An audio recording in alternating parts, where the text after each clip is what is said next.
Feliz viernes 23 de junio del 2023. Ya pasó el solsticio del verano aquí para las personas que viven en el hemisferio norte del mundo, en los Estados Unidos. Yo que estoy en San Diego, California, ya nos llegó el verano este pasado miércoles. Oficialmente el primer día del verano, lo cual significa pues más sol durante el día. Y por eso mismo es que vamos a estar haciendo una serie de episodios que hablan de ciertos problemas que se pueden presentar durante el verano, más que nada. Y tristemente, pues para las personas que nos escuchan en Chile o en el hemisferio sur del mundo, en los países un poquito más abajo, pues guarden estos episodios para cuando les llegue a ustedes el verano en diciembre. Este episodio lo había guardado un poquito, lo había como que dejado un poco ignorado porque es un tema muy complejo y de verdad que requiere bastantes bases, una gran parte del conocimiento que habíamos cubierto en los episodios anteriores. Por eso mismo, si no ha escuchado nuestros primeros episodios, le recomiendo por lo menos echarse nuevamente el episodio del pH, el episodio de la alcalinidad y uno de los más recientes que acabamos de grabar, el episodio de por qué es importante dejar de abusar del ácido. Pero bueno, estamos aquí para el episodio número 32, la ley de Henry, el dióxido de carbono y el impacto que eso tiene en el pH y cómo nos podemos beneficiar de este aspecto. Hola, soy Miguel de Orrenda Technologies. El podcast Controlando la Piscina es para todos los operadores, propietarios y profesionales del servicio de piscina que quieren aprender más de química básica y avanzada, así como también de los mejores hábitos de mantenimiento para ahorrarse tiempo, dinero y evitar problemas. Muchas gracias por estar aquí. Pues la ley de Henry es una ley tal como la ley de la gravedad, tal como las leyes del señor Isaac Newton y tal como las leyes de la termodinámica. Es una ley que aplica para varias situaciones y en varias industrias y uno nunca se imaginaría que es una ley que también se aplica en las piscinas, pero nosotros en Orrenda básicamente lo hemos apadrinado este tema y lo hemos enseñado y muchas personas personalmente se han acercado. Por cierto, las personas que nos han mandado correos últimamente en las últimas partes de semanas, muchas gracias. Me da mucho gusto que nos están mandando preguntas a nuestro correo ayuda@orrendatech.com. Muchas veces preguntas relacionadas con el podcast, entonces son bienvenidas. Cualquier comentario, cualquier retroalimentación, cualquier pregunta, cualquier duda, estamos aquí para ayudarles. Pero como les está diciendo, personalmente las personas que se han acercado a mí y han practicado esto, lo han puesto a prueba y lo han adaptado, porque es una parte muy importante, adaptar las cosas, me han dicho que han tenido un ahorro considerable en todos sus químicos. Y les ha facilitado mucho el mantenimiento. Y antes de empezar a hablar de lo que es la ley de Henry, yo creo es muy importante que demos un resumen de cada uno de los conceptos que necesitamos manejar muy bien para poder entender este tema. Y uno de ellos es que el pH es un factor que siempre está en equilibrio, es un factor que nos dice qué tan ácida o qué tan alcalina es una sustancia y que en realidad representa los iones de hidrógeno disueltos en una solución. Entre más iones de hidrógeno, más ácida es la sustancia y entre menos iones de hidrógeno o entre más iones de hidróxido, que es la contraparte, más alcalina va a ser la sustancia. Cuando nosotros agregamos algo ácido al agua o algo alcalino, eso también va a afectar el pH de la piscina. Y por lo mismo, como es un factor en equilibrio, es un factor que fluctúa muy fácilmente. Y al mismo tiempo es uno de los factores que más tiene que ver en cómo se comportan los otros equilibrios en el agua de la piscina. Número 2. La alcalinidad es un sistema de amortiguación. Es un sistema que se utiliza para neutralizar los cambios efectivos del pH. Como lo hemos visto en el pasado, la analogía es que la alcalinidad es como el sistema de suspensión o de amortiguación en un vehículo. Y cuando vamos a altas velocidades y pasamos un obstáculo o un hoyo en la tierra o en el camino o cualquier cosa, nuestro sistema de suspensión del vehículo absorbe ese golpe para que nosotros no tengamos un impacto en la cabina. De la misma manera, la alcalinidad absorbe los golpes de pH para que el pH no se baje tan agresivamente o, en otras palabras, tan rápidamente, porque eso tiende a causar problemas cuando el pH se hace demasiado agresivo. Afecta el punto de saturación de carbonato de calcio, es decir, afecta el índice de saturación del Langelier y hace que el agua sea más susceptible a disolver más calcio. Esto puede ser muy inconveniente en piscinas que están hechas a base de cemento o que tienen superficies cementosas o que tienen la línea de la junta o el grout en inglés. Y pues también para el equipo y el calentador. En sí, por lo mismo, debido a que el pH pues es un factor que nos indica la concentración de iones de hidrógeno, la alcalinidad como tal es un sistema de cosas alcalinas que tienen la habilidad de aceptar o donar iones de hidrógeno. Y es en realidad un sistema que se conforma por diferentes partes y cada una de esas partes va a estar en equilibrio y va a tener la habilidad nuevamente de aceptar o rechazar iones de hidrógeno o intercambiarlo entre sí. Y en sí es básicamente una combinación de CO3, carbono y los hidrógenos. Y conforme esto va cambiando, pues va cambiando la concentración de cada una de las contrapartes del sistema de alcalinidad. Y si nos ponemos en una tabla, obviamente ahorita pues ustedes no tienen el aspecto visual, pero la gráfica de la alcalinidad comienza de la izquierda a la derecha, cuando comenzamos con un pH muy bajo, porque esa es otra cosa que tenemos que recordar, que el equilibrio de los sistemas de la alcalinidad, de los porcentajes de cada una de las contrapartes que están en equilibrio, depende también del pH. Cuando nosotros tenemos un pH más abajo, estamos por abajo de 4.3, que es un pH demasiado bajo para una piscina. Para el mantenimiento de una piscina es muy difícil llegar a ese pH y mantener las cosas dentro de control o dentro del equilibrio. Pero cuando estamos tan abajo en el pH vamos a tener una alcalinidad que en su mayoría va a ser dióxido de carbono mezclado o disuelto en agua y ácido carbónico. Conforme nos movemos hacia la derecha o conforme el pH va subiendo, después empiezan a formar iones de bicarbonato y después empiezan a formar iones de carbonato.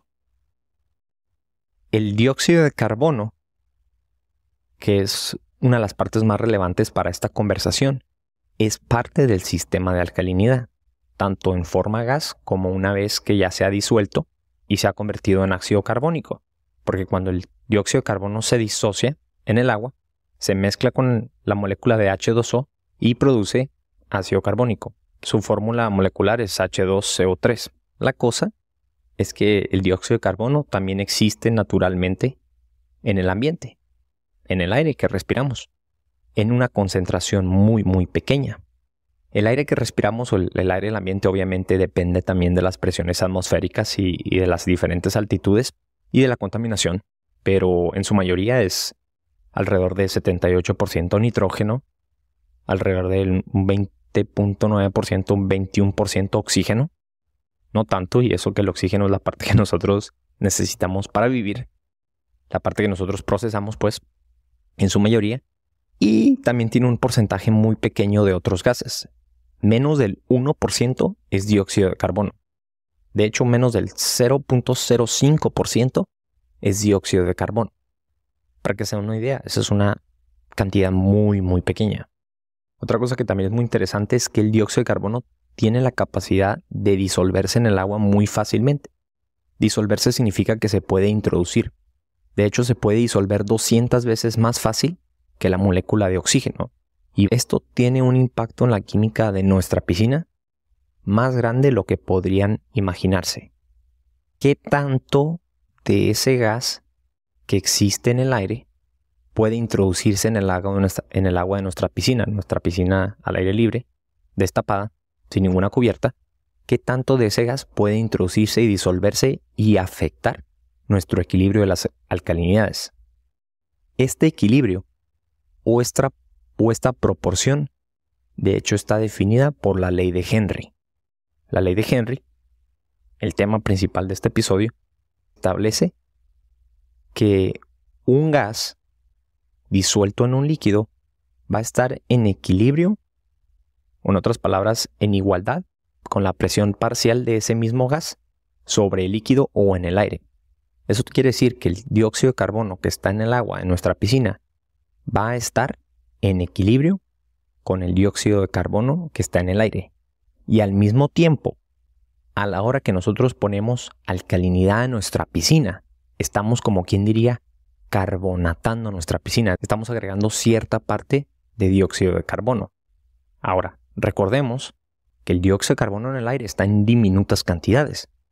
Por lo cual, según la ley de Henry y las leyes de las proporciones, nuestra piscina siempre va a tener la tendencia a dejar que ese gas se escape, en lugar de absorberlo del ambiente. Porque el gas que está en el ambiente es demasiado pequeño en comparación con el gas que va a existir en nuestra piscina. Estamos hablando de cantidades diminutas, tanto en la piscina como en el ambiente, pero aún así, siempre va a existir más gas en la piscina que en el ambiente a la hora que nosotros la carbonatamos, a la hora que nosotros utilizamos nuestro sistema de alcalinidad. Por ende, nuestra piscina siempre va a tener la tendencia a estar perdiendo ese dióxido de carbono. Ok, hasta ahí estamos bien. Es lo mismo que pasa cuando destapamos una cerveza o una bebida carbonatada. Cuando la bebida o la cerveza está en estado de reposo, en estado de equilibrio, es decir, está tapada, no existe ningún tipo de burbujeo, no existe ningún tipo de reacción, ¿verdad? ¿Qué pasa en el momento que nosotros destapamos esa bebida? Empieza a existir una gasificación. Las burbujas, o en otras palabras, el dióxido de carbono empieza a escaparse de la bebida para intentar llegar al equilibrio con el ambiente o con el aire que está sobre la bebida. No hay problema cuando está tapada, porque en ese punto ya se ha llegado a un equilibrio durante el proceso de fabricación. A la hora de destaparla, ahora el área o el perímetro de equilibrio es el ambiente. Y el ambiente tiene poco dióxido de carbono, por lo cual la bebida, la soda, la cerveza, va a empezar a perder ese gas. ¿Y qué pasa después de 1 hora o 2 cuando dejamos la cerveza o la bebida destapada?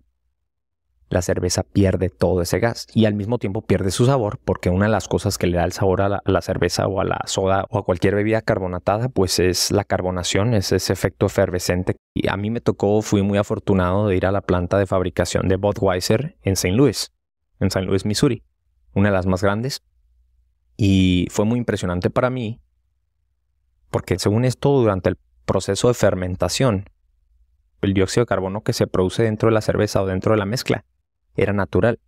Hasta donde yo sabía, este gas se producía conforme la levadura estaba descomponiendo y digiriendo todos los azúcares y convirtiéndolos en alcohol. Resulta que no es así. Resulta que cuando se produce una cantidad tan enorme de cerveza para cumplir cierta demanda, se ha tenido que empezar a inyectar la cerveza con dióxido de carbono. Le quita un poco de chiste o de emoción a la ciencia.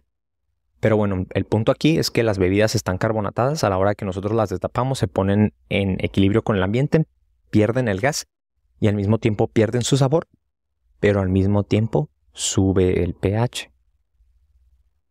¿Por qué? Porque el pH es un equilibrio que depende de los iones de hidrógeno. Cuando el gas empieza a escapar, al mismo tiempo nuestra alcalinidad, que dependía del pH, fluctúa o las proporciones cambian. Cuando bajamos y ajustamos nuestro pH, también sin saberlo, estamos ajustando el equilibrio de las alcalinidades. Además de que también estamos quemando una parte de la alcalinidad, porque la alcalinidad es lo que hace neutralizar, absorber ese golpe, pero estamos afectando el equilibrio y estamos permitiendo que exista más dióxido de carbono en el agua, porque el ion de bicarbonato va a aceptar los iones de hidrógeno, se va a transformar en ácido carbónico y cierta parte de eso se va a transformar en dióxido de carbono total. Le estamos dando más espacio a nuestra piscina para que tenga un poco más de gas. Y ese gas se va a escapar, lo cual significa que nuestro pH va a volver a subir. Es un sube y baja, es estar persiguiéndonos la cola casi como un perrito. Bajar y subir y al mismo tiempo subir más la alcalinidad. ¿Y cómo podemos utilizar esto a nuestro favor? Bueno, antes de continuar, me gustaría decirle que si usted obviamente trabaja en una propiedad comercial o está sujeto a regulaciones locales o estatales, a lo mejor no tiene tanta flexibilidad y tiene que respetar y seguir forzosamente, estrictamente las químicas de rango de lo que se ha establecido, que tiene que mantener su pH forzosamente dentro de 7.2 y 7.8. Yo lo entiendo. En ese tipo de situaciones esperemos que las cosas cambien con el futuro y que la información llegue a ese sector de la industria y puedan adaptarlo y puedan cambiar un poco las regulaciones o las reglas y que uno tenga más flexibilidad, pero por ahora no es el caso. Yo lo entiendo. para cualquier otra propiedad en la que usted tiene la libertad de, como quien diría, manejar la química a su gusto, puede implementar esta estrategia y verá qué fácil y qué tanto dinero puede ahorrar en los químicos. Y espero que no me despidan, porque yo debería estarles diciendo en este punto de que consuma más cloro, consuma más ácido. Lo bueno es que mis jefes no hablan español, ninguno de ellos. Entonces, mientras que ustedes, los que hablan inglés también, que están escuchando este podcast, no vayan y les manden correos o les echen una llamada. Miguel me está diciendo que no gasten ácido. Mientras que ustedes no hagan eso, todo bien y ganamos todos. Yo voy a seguir igual. Pero bueno, ¿cómo podemos utilizar eso a nuestro favor? Resulta que entre más alcalinidad tengamos, más puede subir nuestro pH, porque más gas vamos a darle la flexibilidad para el movimiento, para cómo fluctúa la química. Entre más alta sea nuestra alcalinidad, más va a poder subir nuestro pH. Y nosotros en Orrenda hemos desarrollado el pH límite, es decir, el punto en el que el pH va a subir o se va a encontrar a un tope de manera natural. Se conoce o le llamamos, lo bautizamos como el techo del pH o pH ceiling en inglés. Y en base a ciertas temperaturas y ciertas alcalinidades de carbonato, la alcalinidad de carbonato es lo que importa, todo lo que incorpora el dióxido de carbono y los iones de hidrógeno, los iones de CO3, no todo lo demás. Porque usted tiene que recordar que cuando utiliza ácido isocianúrico o boratos en su piscina, eso también va a tener cierta capacidad de amortiguación del pH, pero eso se tiene que restar de la ecuación. Y afortunadamente la calculadora Orrenda hace todo esto por usted. Simple y sencillamente no se tiene que preocupar por todos esos cálculos, lo único que tiene que hacer es introducir la alcalinidad total, su temperatura, y ahora tenemos una opción que se llama lecturas secundarias. Las lecturas secundarias le van a decir a usted cuál es su pH máximo natural o le van a decir su techo de pH. Al mismo tiempo también le van a decir la alcalinidad de carbonato real, la que cuenta para el índice de saturación del Angelier, para el equilibrio del agua. Y así usted puede observar cuál es el valor máximo al que su pH puede subir. Y el truco es de hecho muy sencillo. El truco está en elegir una alcalinidad y una ventana de mi pH, que mi pH fluya, que mi pH haga lo que quiera. No lo voy a intentar controlar, lo voy a contener. Yo voy a decir que mi pH mi ventana del pH sea entre, por decir, 7.6 y 8.0 o 8.1. Y ahorita vamos a hacer un ejemplo, pues, real. Mi techo del pH y mi ventana del pH va a depender de qué tanta alcalinidad tengo en mi piscina. Por lo cual, si yo manejo una alcalinidad más baja, que de hecho, pues también tiene que saber, nuevamente nos regresamos un poquito al episodio anterior, tiene que saber qué tipo de cloro está utilizando, porque si está utilizando cloro líquido que tiene un pH de 13 bastante alcalino, no necesita tener una alcalinidad más alta, porque no está agregando un desinfectante ácido. Si está cargándose la mano con tabletas y las tabletas son bastante ácidas, a lo mejor sí tiene que tener una alcalinidad entre 100 y 120, un poquito más arriba, porque las tabletas no solo constantemente le van a agregar ácido isocianúrico, sino que también constantemente le van a producir un pH bajo. Y recordemos que el techo del pH es algo natural. Aún así puede ser influenciado por cosas externas, cosas que no son naturales, como contaminantes que se introducen por medio del medio ambiente, o contaminantes que se introducen en el agua de la llave, o incluso nosotros mismos los usuarios que introducimos una gran cantidad de contaminantes a la piscina, al agua. Todo lo que nosotros nos ponemos en la piel o en el cabello va a terminar en el agua. Y de la misma manera, el techo del pH, el valor máximo natural, puede ser acelerado de diferentes maneras. Recordemos que el pH va a depender de la desgasificación de la piscina, qué tan rápido se escapa el gas. Cosas que producen agitación en la piscina van a generalmente producir que el pH suba más rápidamente, lo cual se puede percibir como un pH más alto en el mantenimiento. Las personas que tienen piscinas de bordes infinitos pueden esperar que el pH corra un poco más alto, o sea, como quien diría, un poco más difícil de controlar, de mantenerlo bajo. O fuentes, por ejemplo, o accesorios o jets, o en las piscinas, en los spas, en los jacuzzis, que constantemente están corriendo los jets y constantemente provoca burbujeo. Nosotros podemos esperar que el techo del pH siempre esté cerca de su valor real Y pues esto puede ser bastante frustrante para alguien que está forzado a seguir las regulaciones locales, que tiene que mantener un pH entre 7.4 y 7.6 y todo el día están queriendo correr los jets en el spa y la temperatura alta, el pH va a ser una cosa que generalmente va a estar más alto. Y de la misma manera ocurre en las piscinas de sal. Las piscinas de sal, por razones diferentes, por cómo se produce el cloro a base del generador de cloro salino que produce cloro gas y produce hidrógeno gas, y esto produce burbujeo también, lo que provoca, es un precursor de que el pH se mantenga más alto, es normal. Y al mismo tiempo, en instalaciones comerciales, esto es una ciencia conocida, y en lugar de agregar ácido muriático con el alimentador automático, hay ciertas instalaciones que utilizan tanques de dióxido de carbono para controlar su pH. Es popular y de la misma manera pues es una alternativa para el ácido muriático. Cada quien decide hacer las cosas como ellos quieran, pero en sí, si yo estoy consciente de las cosas que afectan mi pH en su mayoría, que me pueden causar que fluctúe más de lo necesario, yo puedo elegir una alcalinidad total un poco más baja.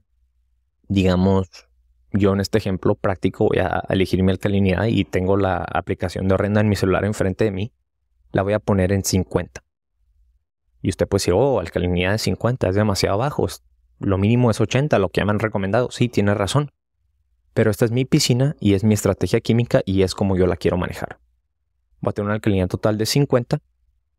Y como tengo una alcalinidad más baja, para siempre procurar el equilibrio del índice de saturación del Langelier, que es lo primordial, es el paso número 1, pues voy a tener que contrarrestar con un calcio un poco más elevado. En este punto yo lo voy a dejar en 370, 380, casi en el borde superior de lo que recomiendan para el equilibrio del agua. Al mismo tiempo, digamos que esta no es una piscina de sal, por lo cual mis niveles de sólidos disueltos totales y sales van a andar más o menos como en 1000. Y digamos que de acondicionador, pues a mí me va a gustar dejarlo en 50. Cuando yo le doy clic en mostrar a las lecturas secundarias, bueno, me faltó decir la temperatura. La temperatura la tenemos en 80 grados Fahrenheit. Con estos valores, mi techo del pH es 7.94, lo cual significa que cuando mi pH llegue a ese valor, o a lo mejor se pase por un poquito, digamos que se pase hasta 8.1, 2 décimas de error, para darme buen margen, mi índice de saturación del Langelier está en lo verde, está en 0.17, positivo. Esa es una piscina que incluso a lo mejor si a mí se me pasa a darle el servicio una semana o no me puedo presentar, mi pH no va a pasar el nivel de 8.3, que es en donde se empieza a formar el sarro, donde se empieza a formar el carbonato de calcio, se empieza a precipitar del agua mucho más fácil. Mi piscina nunca va a llegar a ese punto. Y yo todo lo que tengo que hacer para el mantenimiento, por lo menos del pH, para asegurarme que una cosa que no sea natural vaya a hacer que me pase por ese límite superior, lo voy a bajar. Lo voy a bajar hasta, vamos a ver, 7.8, 7.6... 7.6 es lo máximo que lo puedo bajar. Porque si me bajo a 7.5, se hace mi agua agresiva. O voy a estar haciendo algo contraproducente. Estoy creando daño en mi piscina, ¿no? Otra cosa que tenemos que tomar en cuenta es como mi alcalinidad es 50, que es de hecho bastante bajo. Yo voy a necesitar muy poquito ácido, porque recordemos, es un sistema de retención, un sistema de amortiguación. Si usted tuviera que adivinar en el sistema inglés cuántas onzas tiene que agregar de ácido muriático para bajar el pH de 8.1 a 7.7 con una alcalinidad de 50 en una piscina de, digamos, 10.000 galones, que vienen siendo unos 37.000 litros en el sistema métrico, bastante estándar aquí en Estados Unidos, o un poquito chiquita de hecho. ¿Cuánto ácido muriático usted cree que tengamos que agregar en este ejemplo? Se sorprendería cuando hacemos esta pregunta, la mayoría de la gente nos dice medio galón, 1 galón. Se vuelven locos, ¿no? En realidad, solo se requieren 6 onzas de ácido muriático. Eso es por semana. 6 onzas. Las personas que se dedican al servicio de piscinas o al mantenimiento, que estaban gastando medio galón por piscina y empiezan a adaptar esta práctica y la siguen porque funciona, pero la tienen que seguir vigorosamente con disciplina, empiezan a notar cambios significativos. Imagínense, de irme de medio galón a 6 onzas por semana por piscina y digamos que tienen en promedio 50, 60, 70 piscinas por semana. Usted haga las matemáticas. Como ya no están gastando tanto en ácido, no tienen que gastar tanto en bicarbonato, que es el contraproducente, ¿no? Cuando uno usa demasiado ácido, después tiene que subir la alcalinidad. Y ya, de eso se trata la estrategia en sí, de escoger primero un nivel de alcalinidad en donde mi ventana del pH, sin importar en donde esté, a mí no me importa si el pH está en 7.8, en 7.9, en este ejemplo en particular, porque está equilibrado, está dentro del equilibrio del índice de saturación del angelir, está justo en lo verde. Lo que sí es difícil muchas veces, pues es que es un cambio del paradigma completo. Es un cambio de empezar a medir los químicos, es un cambio de empezar a no utilizar tanto ácido, es un cambio de no intentar perseguir el pH y es un cambio de dominar estos conceptos, porque ¿qué va a pasar cuando llegue a lo mejor el dueño de la casa o sus compañeros y le digan, oye, tú estás haciendo todo mal porque tienes la alcalinidad en 50? O incluso su jefe, a lo mejor si trabaja para una compañía, tu alcalinidad está en 50. Usted tiene que saber qué está haciendo y por qué lo está haciendo.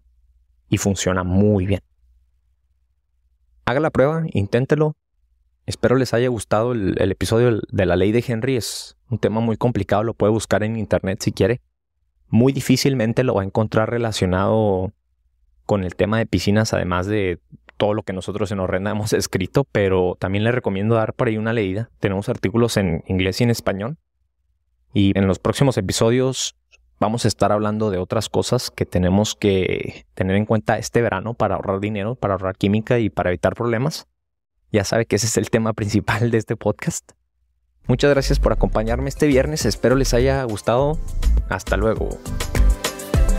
Gracias por escuchar otro episodio más del podcast Controlando la Piscina. No se olvide de compartir, suscribirse o calificar este podcast o episodio. Visítenos en horrendatech.com para más información.